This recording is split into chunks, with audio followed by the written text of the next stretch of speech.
भगवता नारायणेन स्वयं व्यासेन प्रतितां पुराणेन मध्ये महाभारतम् अद्वैतामृतदर्शनं भगवति मश्चाचार्याय मंगलवानं सुन्दरां गीतेन भगवेशम् नमोऽस्तुते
सर्व संतांच्या अलौकिक हेतुके अकारण करून अशा कृपेने आपण ग्रंथराज ज्ञानेश्वरीच्या विचारामध्ये प्रवृत्त आहोत. ग्रंथराज ज्ञानेश्वरीचा विचार करत असताना प्रारंभी अर्जुनाने भगवंतापुढे एक प्रश्न उपस्थित केला की कर्मापेक्षा जर बुद्धी श्रेष्ठ आहे तर या कर्मामध्ये मला का नियुक्त करत आहेस? एक जे श्रेयस्कर असेल मला याद्वारे तो मोहित केल्यासारखं करत आहेस, या दोन्हीमधील जे एक श्रेयस्कर असेल ते सांग. तेव्हा भगवान परमात्मा या अर्जुनाचं बोलणं हे असमजुतीमुळे आहे असं आकलन करून त्यापुढे दोन निष्ठा स्थापित करतात. एक कर्मनिष्ठा आणि दुसरी ज्ञाननिष्ठा. या अनादि निष्ठा आहेत. त्यापैकी कर्मनिष्ठेचा अधिकारी वेगळा, ज्ञाननिष्ठेचा अधिकारी वेगळा.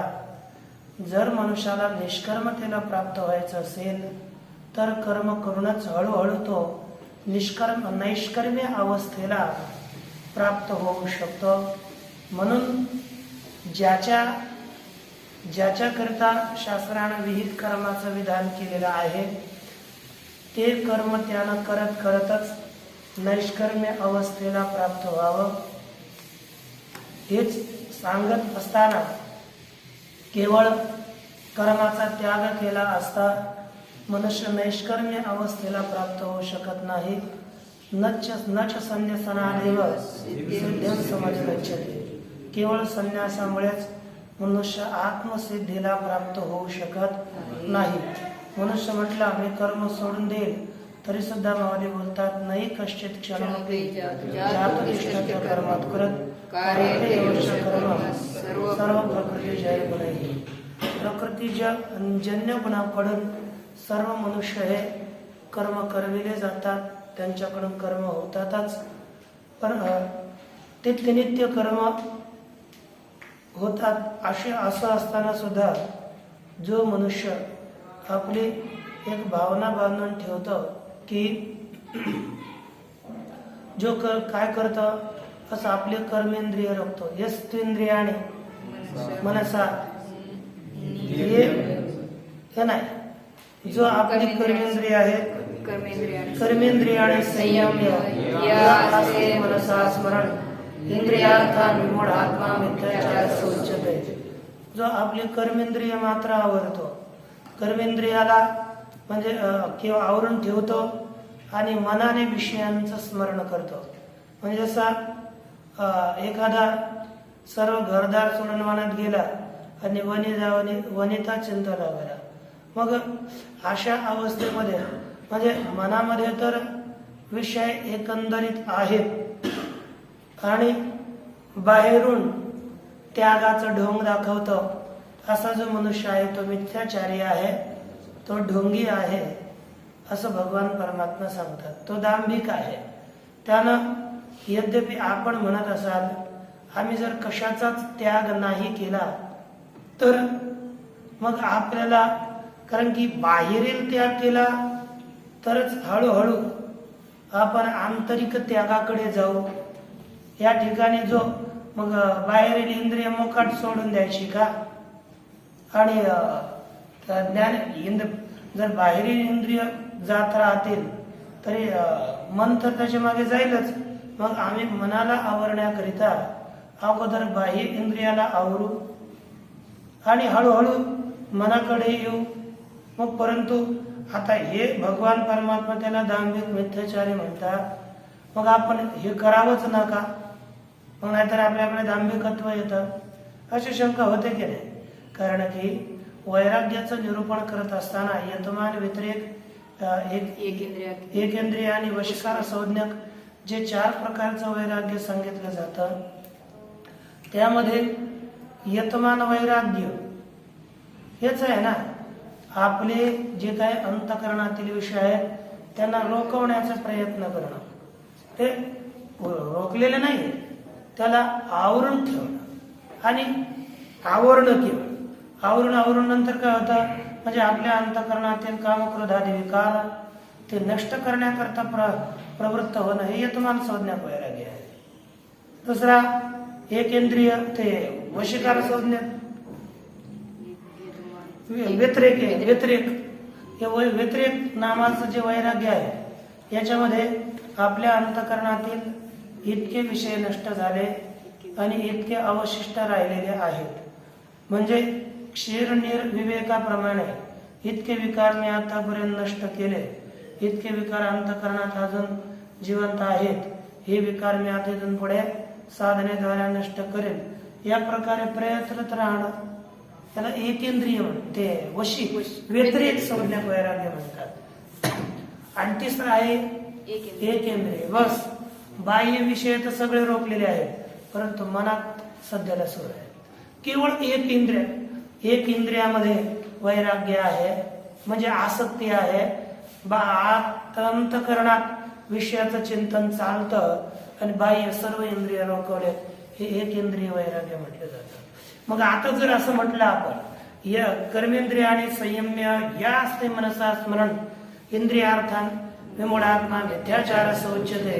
तो या वशीकार तर तिसरी पायरी एकेंद्रिय वैराग्य वशीकार साधण्याची अगोदरची उपांत्य पायरी जे वशकार संज्ञा वैराग्य नित्य असावं, त्याच्या अगोदरची पायरी एकेंद्रिय संज्ञा वैराग्य आहे. आणि या वैराग्यामध्ये आला तरी तेथे आपण निंदा करतोय. कारण की निंदा ही कधी निंदेकरिता नसते, परंतु मनुष्य कसा आहे, बस ते याच्यातच तृप्त झाला, बस सोड, तो प्रयत्नरत नाहीये पुढे येण्याकरिता. इतकंच करतो. हे कर्मेंद्रिय रोखवले, ज्ञानेंद्रियाला पाहणं वगैरे तर सुरूच ठेवलंय. एकेंद्रियामध्ये तसं नाही. एकेंद्रियामध्ये 10 इंद्रियांचं नियंत्रण केलंय, केवळ मनामध्ये राहिलाय. बस उत्सुकता मात्र आहे.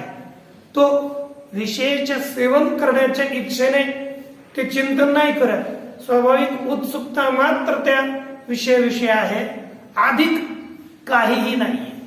आणि तो नित्य ती सुद्धा सोडण्याकरता प्रयत्नरत आहे.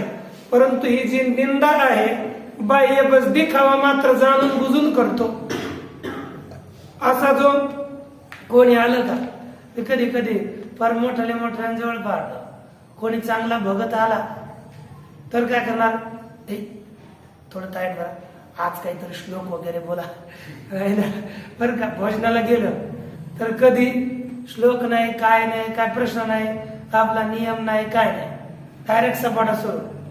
परंतु दुसऱ्याच्या तिकडे गेलं तर मग इकडून पाणी काय ओवळेल, तिकडून काय करेल आहे ना, कपडे काय काढून ठेवेल, म्हणजे दुसरीकडे गेल्यानंतर बरं का मग सगळे नाटकं करेल. परंतु हे दुसऱ्याला दाखवण्याकरता हे ढोंग होतं की नाही. मग जी स्थिती आहे आपण ती सर्व ठिकाणी तशीच वापरली तर ती उत्तम ठरते, तिच्यामध्ये चांगलं राहतात. मग त्या ढोंगाकरिता या ठिकाणी भगवान परमात्म्यानं सांगितलं. आणि मनुष्य या केवळ कर्मेंद्रियच त्यांना रोखावे नाहीत, आपले ज्ञानेंद्रिय आणि मनाला सुद्धा शनै रूपरमेद बुद्ध्या धृती गृहीतया त्याला हळूहळू आपल्या नियंत्रित करावं, याच्याकरिता या ठिकाणी मिथ्याचार म्हणून त्याची निंदा केलेली आहे. बर, हा योग दांभिक झाला. मग वास्तविक योगी कोण आहे, जो सगळ्यामध्ये उत्तम श्रेष्ठ आहे, त्याचं वर्णन करतात पुढील श्लोक. यस्वेंद्रियाणि मनसा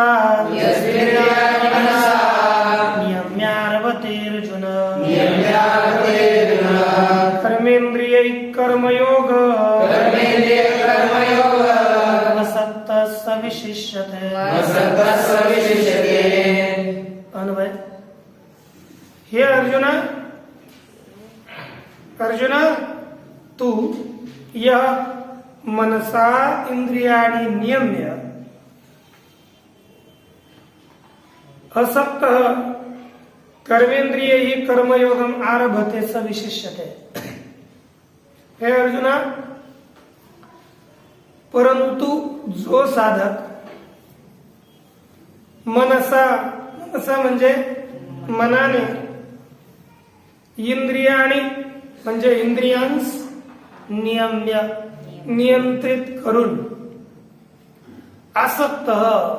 आसक्ती रहित होऊन कर्मयोगम आरभते कर्मयोगाचा आरंभ करतो, तो श्रेष्ठ होय.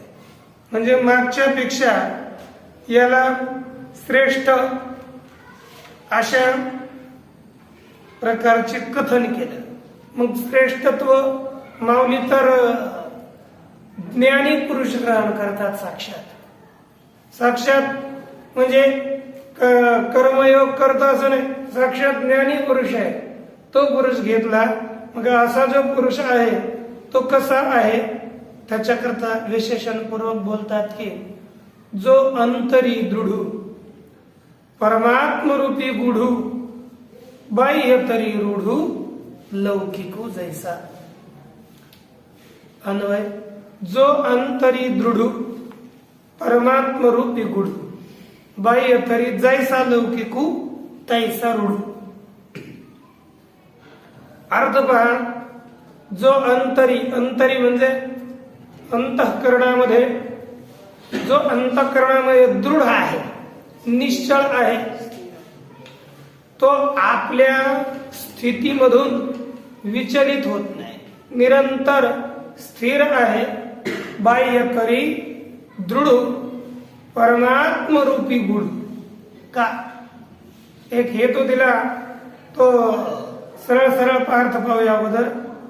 परमात्मरूपी म्हणजे परमात्म स्वरूपात निमग्न असतो, गुढ असतो म्हणजे परमात्म स्वरूपात ज्याने डुबकी मारलेली आहे, ज्याचं चित्त परमात्म स्वरूपात निमग्न आहे. बाहेरून तर ज्याप्रमाणे लौकिक मनुष्य वागतो तैसा रूढ त्याप्रमाणे वागणारा असतो, रूढ असतो, त्याच्या त्याप्रमाणे व्यवहार असतात बाह्य मनुष्याप्रमाणे. आंतरिक याची स्थिती वेगळी आणि बाह्य तर लोकात दिसताना लोकासारखाच दिसतो. तरी पहा इथे एक शब्द वापरला जो अंतरी दृढ. अंतरी मनुष्य हे दोन प्रकारचे आपलं करता येते, एक अंतःकरणात दृढ असणारा आणि दुसरा अंतःकरणात अदृढ असणारा. आंतरी हा शब्द अंतःकरणवाचक आपण घेऊ शकतो. आरंभी अंतःकरणवाचक ग्रहण करून आपण अर्थ पाहूया. जो अंतःकरणामध्ये दृढ आहे म्हणजे निश्चळ झालेला आहे, आणि जो अंतःकरणामध्ये अदृढ आहे निश्चित झालेला नाही. या आदृढ पुरुषाची स्थिती ही कशी राहते? या आदृढ पुरुषा म्हणजे ज्याचं आपल्यावर अंतःकरणावर नियंत्रण नाही, असं अंतःकरणात निश्चित नाही, त्याच्या जवळ संयम राहत नाही. मग माऊलीची गोळी दिली, नाही पैगा धनुर्धरा जयाच्या अंतरा, ते नाही ओढवारा संयमाचा आणि पैगा धनुर्धरा म्हणजे ज्याच्या अंतःकरणामध्ये संयम राहत नाही तो अदृढ मनुष्य समजावा. जसं आंधळा हत्ती असेल किंवा पेटलेलं डोंगर असेल तर म्हणजे आंधळा हत्ती जर सुटला तर तो कुठेही इकडे तिकडे केवळ पळत राहतो, त्याला आणि ते माजलेला असावा, पण शांत नसावा. मग तो कुठे पळेल काय सांगता येत नाही. आंधळा आहे तो कुठे पळतच राहील ना, कुठेही धडकेल काही करेल. त्या दुसरा पर्यंत आणि जसा डोंगर पेटला तर तो चावचो बाजूने केवळ धडकतच राहतो, तो बंद होत नाही. त्याप्रमाणे ज्याचे चित्त विषयामध्ये नित्य संलग्न असते असा तो अदृढ आहे. आणि जो दृढ असतो, जो अंतरी निश्चळू मेरू जैसा, तसा मेरू पर्वत हालत नाही तोपर्यंत अंतःकरणामध्ये ज्याची वृत्ती निश्चळ असते. बाह्य देहाकडून कितीही व्यापार होऊ देत, परंतु अंतःकरणामध्ये ज्याच्या अंतःकरणात थोडीशी सुद्धा हालचाल होत नाही, बैसकान मोडे मानसीची, मनातील त्याची स्थिती ही मोडत नाही. कारण की गुणैर्यो न विचलते, गुणांकडून जो विचलित होत नाही असा मनुष्य अंतःकरणाच्या दृष्टीने आपण पाहिलं. एक आहे अंतरी दृढ. हे अंतर एक म्हणजे आत राहणारा, त्याला अंतर म्हणू आपण. अंतर कोण आहे? आत्मा. सर्वांपेक्षा अंतर देह असेल, इंद्रिय असतील, प्राण असेल, मन असेल, बुद्धी असेल, सगळ्याच्या आत कोण आहे? आत्मा आहे. म्हणून अंतर शब्दाने आपण आत्मही घेऊ शकतो. सामान्यतः शब्द आपल्याला भेट तसा अंतरी जो आत्मविषयिक दृढ झालेला आहे. म्हणजे दृढ होणार एक कश दृढता हे उपलक्षण होईल आत्मसाक्षात्काराचं. एक दृढ आत्मसाक्षात्कार आणि अदृढ आत्मसाक्षात्कार. जो अंतःकरणामध्ये दृढ झालेला आहे. कसा झालाय? दृढ म्हणजे आत्म्याविषयी ज्याचा निश्चय दृढ झाला असा पुरुष कसा असतो? परमात्मरूपी गुरु. मग ज्याचा अंतःकरणामध्ये आत्मविषयक निश्चय दृढ झाला तोच परमात्म स्वरूपाच्या ठिकाणी निमग्न होत असतो. पहिला बुद्धिनिश्चय ए आत्मज्ञान ब्रह्मरूप भावी आपणा आपण. म्हणजे पहिला बुद्धीचा निश्चय लागतो. बुद्धीचा निश्चय झाला. निश्चय झाल्यानंतर कारण की एक पहिल्या अर्थाचा सांगतो परंतु दुसरा जो अर्थ करतो त्याच्यानुसार संगती अगोदर होता तर सांगता येईल. म्हणजे एक राहतं की तत्वज्ञानाच्या प्रक्रियेमध्ये तत्वमसी जेव्हा श्री गुरूंच्या मुखातून तत्वमसी या महावाक्याचं विचारपूर्वक श्रवण घडतं त्यावेळेस साधकाच्या अंतःकरणामध्ये अहम ब्रह्मास्मी ही वृत्ती उत्पन्न होते. अशी जर वृत्ती उत्पन्न झाली तिलाच बुद्धीचा निश्चय मी अहम ब्रह्मास्मी असा अगोदर निश्चय होतो. आणि अशी वृत्ती झाली तर आत्मस्वरूपाविषयी असणार जे अज्ञान आहे ना त्या वृत्ती व्याप्तीद्वारे आत्मविषयक अज्ञान नष्ट होत. ब्रह्मविषयक अज्ञान नष्ट होत. आणि नंतर जसं कथक रजत आहे का पाहिजे का? नाही त्यालाच म्हणतात तुरटी. तुरटी आहे. तुरटी का? तुरटी जर गढूळ पाणी असेल तर त्या गढूळ पाण्यामध्ये आपण तुरटी टाकली तर ती तुरटी काय करते? सगळे मृत कण मातीचे कण असतात ते सगळे खाली ओढून घेते. त्या मृत कणालाही ती खाली करते आणि स्वतः सुद्धा तळाला जाऊन बसते.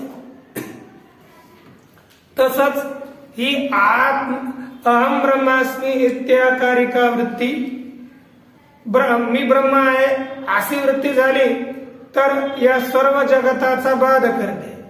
सर्व जगत निवृत्त करते आणि स्वतः सुद्धा ती आत्मस्वरूपामध्ये लीन होते.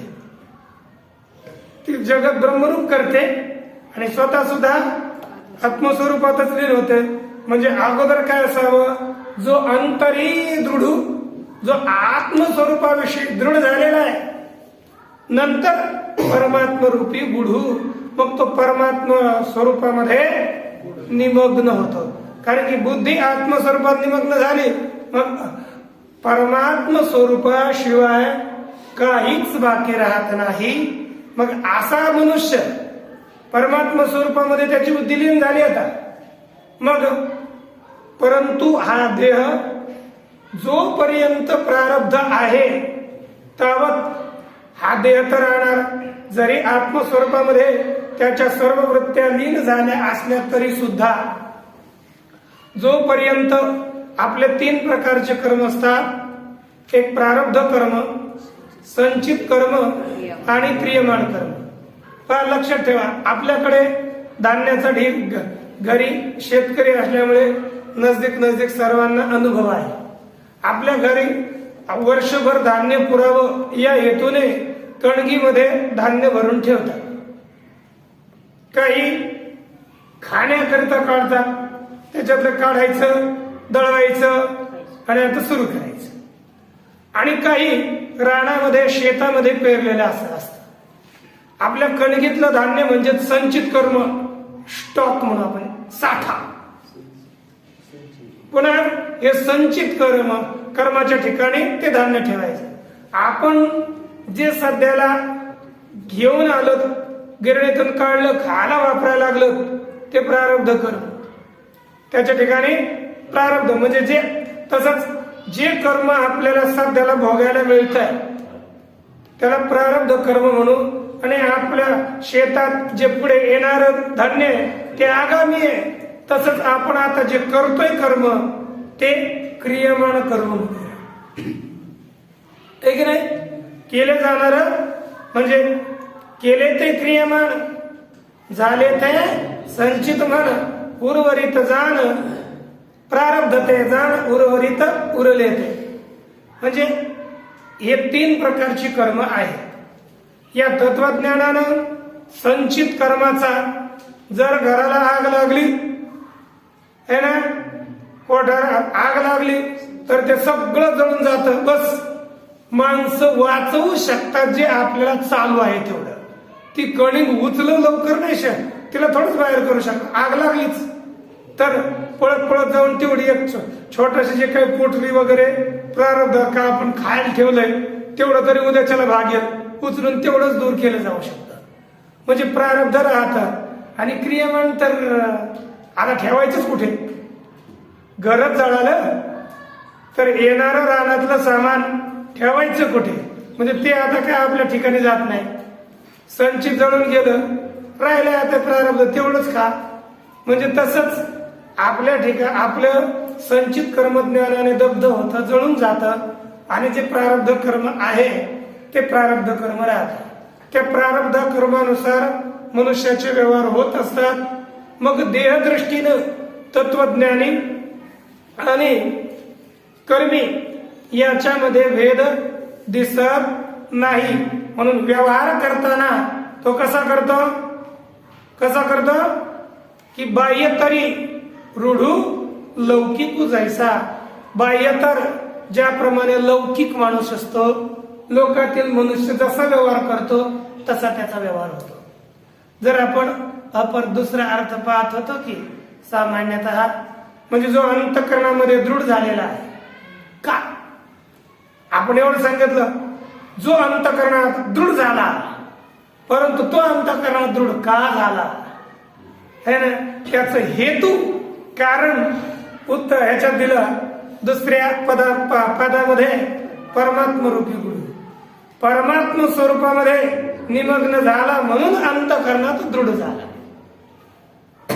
असा मनुष्य बाह्य लौकिक जैसा, असा मनुष्य बाह्य त्याचा लौकिक मनुष्य, लोकात वावरणारा मनुष्य, त्याप्रमाणे हा तत्वज्ञानी सुद्धा नित्य विचरण करत असतो.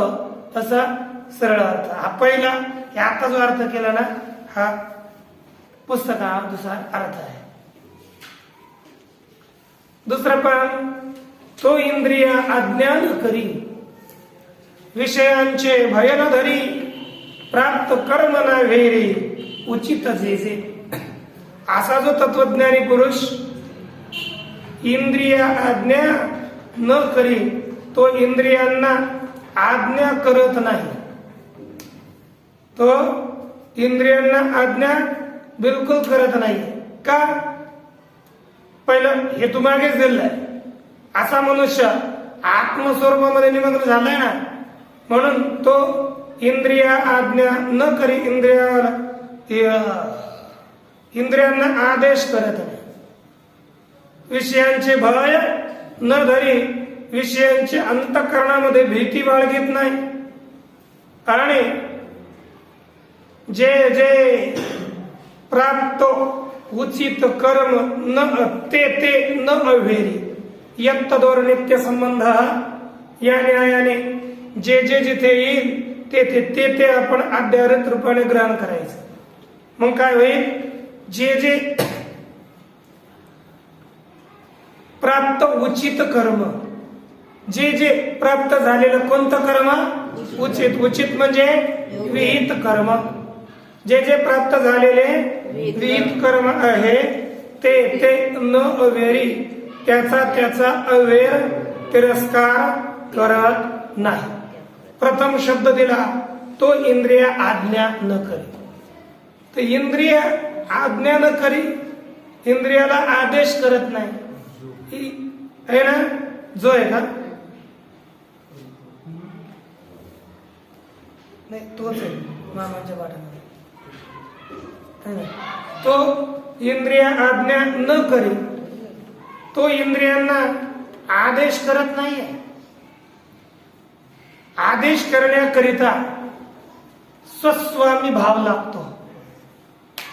स्वामी मालक आणि नौकर भाव असेल, मी यांचा मालक आणि हे नौकर, अशी जर भावना असेल तेव्हा नियमन घडत असतं. त्याला आदेश केले जातात. जगद्गुरु तुकाराम आणि आदेश करणं हे साधक अवस्थेत घडतं. 2-3 अवस्था अशा असतात. इंद्रियांना आज्ञा करणं, तू हेच कर, तू हे करू नको. ते पहा, तसे 4 प्रकारचे पुरुष आपण पाहतो. पामर, विषयी, जिज्ञासू आणि मुक्त. ते पामर आणि मुक्त हे 2 असे आहेत, इंद्रियांना आज्ञा करत नाही. पामर आज्ञा नाही करत, इंद्रिय जसे चालतील तसे चालतात.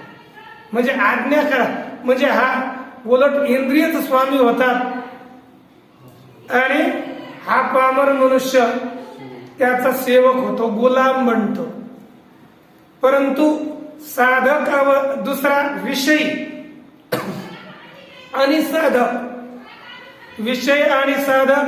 विषय हा इंद्रियाला आज्ञा करतो आणि साधक सुद्धा इंद्रियावर आज्ञा करतो. कारण की विषय हे विषयी मनुष्य जे निषिद्ध विषय आहे त्या विषयांपासून इंद्रियाला रोखवण्याकरिता आज्ञा करून विहित विषयामध्ये प्रवृत्त करतो.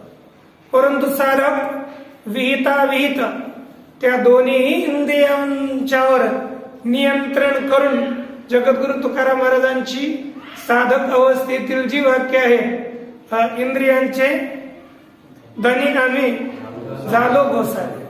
म्हणजे इंद्रियांचे आम्ही धनी झालो म्हणजे त्यांचे आम्ही मालक झालो. ही अवस्था सिद्ध अवस्था नाही, ही साधक अवस्था. ही अवस्था साधक अवस्था आहे. आपण त्या अवस्थेला साधक म्हणायचं म्हटलं की तसं झालं पाहिजे. ही साधक अवस्थेच्या शब्दाचा आपण गोस्वामी तुलसीदास म्हणतो आपण, कारण की इंद्रियांचे स्वामी. पण ही अवस्था साधक अवस्था ना की सिद्ध अवस्था आहे. सिद्ध अवस्थेमध्ये, कारण की मी एक, कोणी मालक, ही कोणी इंद्रिय, माझी सेवक, अशी भावना तत्वज्ञानी पुरुषाला नसते. मग तो, कारण की सगळीकडे आत्मस्वरूपच पाहतो. इंद्रिय ही माझी आहे असं म्हटलं तर त्याला रोखवणार. पण अशा प्रकारची भावना नसल्यामुळे तो इंद्रियांना आज्ञा करत नाही. दुसरं आहे, कारण की तत्वज्ञानी म्हणजे ममता रे. इंद्रियाच्या ठिकाणी ममता नसते. मी माझी ऐसे आठवण विसरली जायचे अंतःकरण. मी आणि माझं, जो हाच विसरलाय, मी हा आणि हे माझं, या प्रकारे मी आणि माझे ही आठवण जो विसरला तो संन्यासी, तो तत्वज्ञानी आहे, तो आंतरिक संन्यासी आहे. आणि असा संन्यासी ममत्व ज्याचं नाहीये तो आज्ञा कोणावर करेल? अशा प्रकारचा मनुष्य आज्ञा करत नाही. नंतर काय करतो तर सांगतात की पुन्हा विषयांचे भय न धरी. विषयांचे भय म्हणजे विषयांची भीती अंतःकरणात बाळगत नाही. विषयांची भीती कोणाला लागते? साधकाला. माझी इंद्रिय जर विषयामध्ये गेले, ते पहा, साधक असेल, यदि जर विषय पुढे उपस्थित आला तर थरथर कापतो तो. त्याला भीती वाटते, या ठिकाणी मी पतित होऊ नये अशी त्याच्या अंतःकरणात भीती असते. जगद्गुरु तुकाराम महाराजांची जेव्हा ती स्त्री भगवंतापुढे, त्या जगद्गुरु तुकाराम महाराजांकडे विषयाच्या आशेने उपस्थित झाली, तेव्हा जगद्गुरु तुकाराम महाराजांच्या अंतःकरणात भीती वाटली की नाही? ती साधक अवस्था आहे. साधक अवस्थेतली स्थिती आहे. मग त्या अवस्थेमध्ये महाराज काय बोलतात, स्त्रियांचा तो संग नको महादेवा, काष्टाया पाषाणा मृत्तिकेच्या भगवंतापुढे प्रार्थना करतात. म्हणजे भीतीपोटी त्या विषयांची अंतःकरणात भीती वाटल्यामुळे भगवंताकडे ती प्रार्थना केली. परंतु हा तत्वनिष्ठ पुरुष, बरं जाऊ द्या, जसे याला विपरीत उदाहरण जर आपण पाहू गेलो तर श्री सुखदेव महाराज जेव्हा उत्पत्ती बरोबरच त्यांनी पलायन केलं आणि व्यासांना जसं ते पळाले मागे, नंतर हे शुक अशा प्रकारे त्यांच्या मागे धावून व्यास हे मुला थांब, पुत्र पुत्र पुत्र, आपण शुक काय म्हणणार आहे, shoe shoe shoe shoe shoe है ना, आपण बोलतो ना शुक शुक बोलतो की नाही, असं करता करता त्याचं नाव पडलं शुक. परंतु त्यावेळेस काय झालं, पुत्रेती तन्मयतया तरवोभिनेदू, म्हणजे पुत्र पुत्र हे अशी जेव्हा आरोळी श्री व्यासजीने केली तेव्हा तरवा अभिनेदू, तेव्हा त्याचं प्रत्युत्तर, कारण की श्री शुकदेवजी इतके ब्रह्मस्वरूपात तल्लीन झाले, त्याला त्यांचं उत्तर म्हणून वृक्ष आपला होकार देत होते. पण तिथून जाताना मग जे काही स्त्रिया होत्या, तर 12 वर्षाचा मुलगा नागडा पळून गेला तरी त्यांना ते लाजल्या नाहीत. व्यासजी आले, त्यांना पाहून लाजल्या. नंतर मग त्यांनी म्हटलं की अरे माझा तरुण मुलगा गेला, त्यांना नाही लाजले, मला लाजता तुम्ही. मग ते म्हणले की त्याच्याकरताच लाजतो, तुमच्यामध्ये स्त्री पुरुष भाव आणि विद्यमान आहे, त्याच्यात स्त्री पुरुष भाव विद्यमान नाही. त्याला अभिमान झाला, त्यांना जनकाकडे पाठवलं. जनकाकडे गेल्यानंतर तिथे काय केलं, त्यांची परीक्षा म्हणून अगोदर जे काही लंगोट घालून आले होते तर सांगितलं की तो अभिमानाचा त्याग कर, म्हणजे तो आणि त्याग केला नाहीये, त्याग केला नाही असं म्हटलं की त्याने जी लंगोट होती ती काढून फेकून दिली. म्हणजे एक एक त्याग करून गेला. नंतर त्यांना स्त्रियामध्ये, अनेक प्रकारच्या तरुण स्त्रियामध्ये त्यांना ठेवलं, स्त्रिया त्या सेवा करण्याकरता ठेवल्या. परंतु म्हणजे पुढे विषय उपस्थित असले तरी अंतःकरणामध्ये विचलित नाही झाला. अशा तत्वज्ञानाच्या अंतःकरणात विषयांची भीती राहत नाही. का भीती राहत नाही? नाथ महाराजांचं तर कोणतं पुस्तक आहे काय नाही वाचलं, मी ते आता नाही फार पूर्वी वाचलेलं आहे, की तो विषयातही ब्रह्मरूपताच पाहतो. पण त्यांनी भरपूर विस्तीर्ण रीतीनं सांगितलं. ज्ञानवरायांची आपली मागे गेलेली ओळीत आहेच आहे, तरी विषयातही काही आपण पे वाचवले नाही. ते विषय, मग विषय कवण काही बाधितील कवण, तो विषयामध्ये सुद्धा आपलं स्वतःच स्वरूप पाहतो.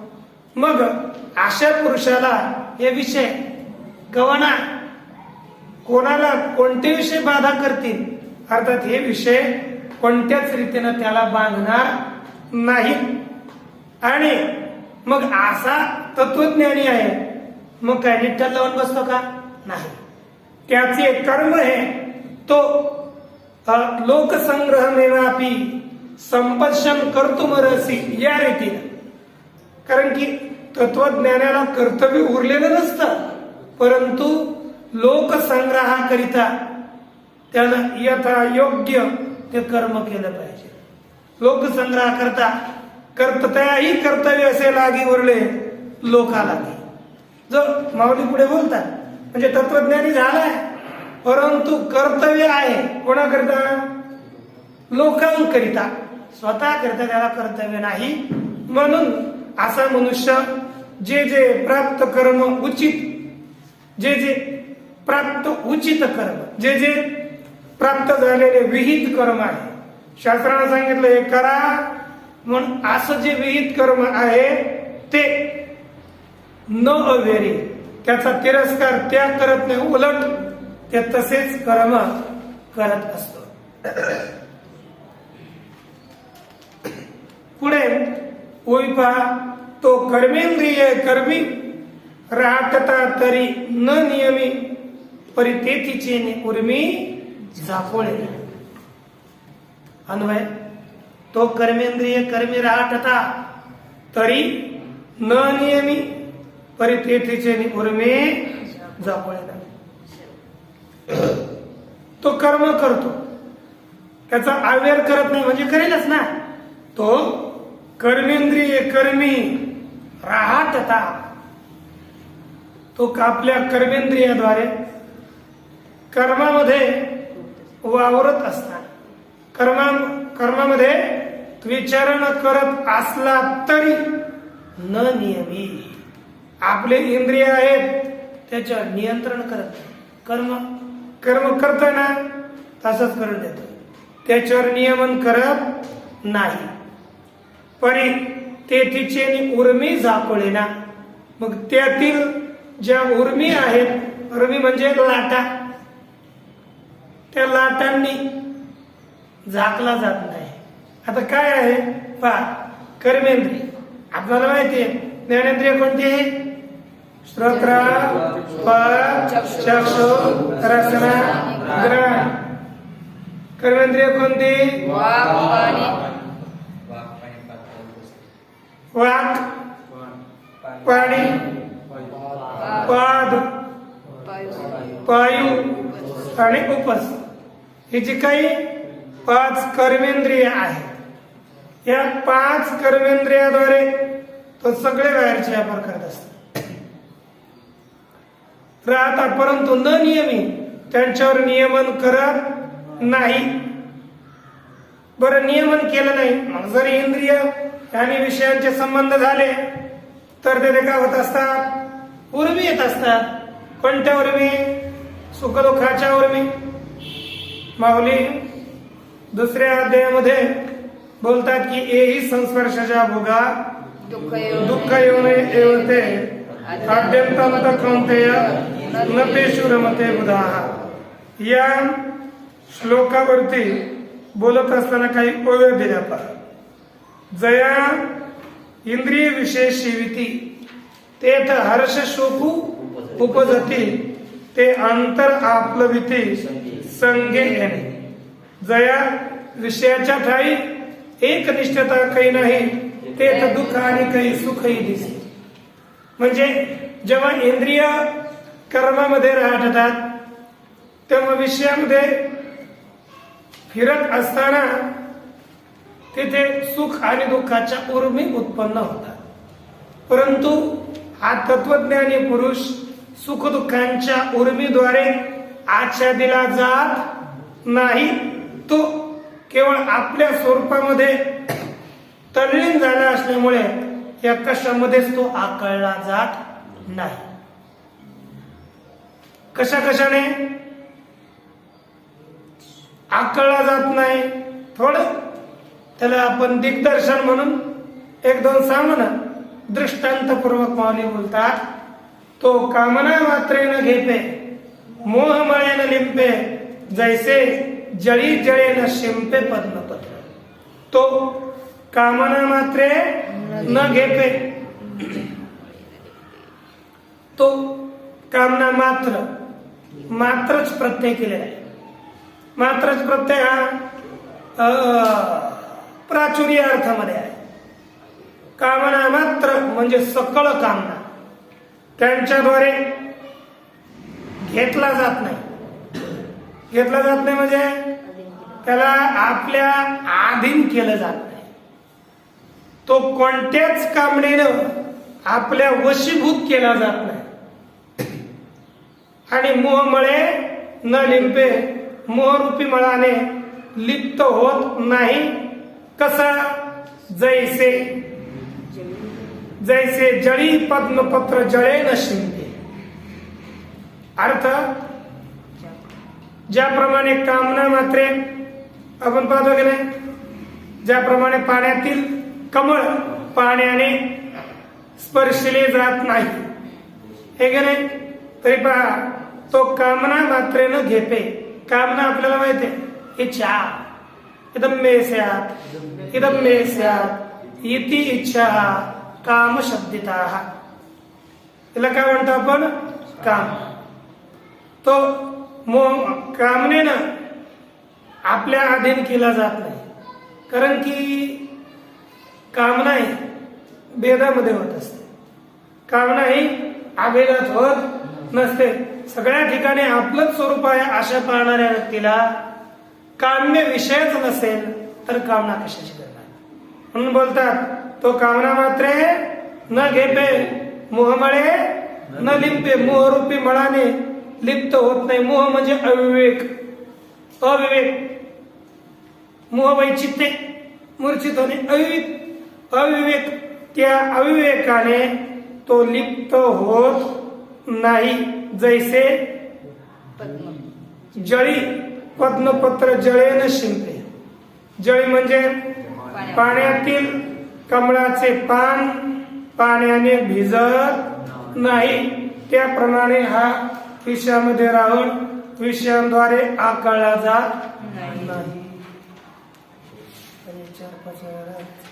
ओम पूर्णमदः पूर्णमिदं पूर्णात् पूर्णमुदच्यते पूर्णस्य पूर्णमादाय पूर्णमेवावशिष्यते.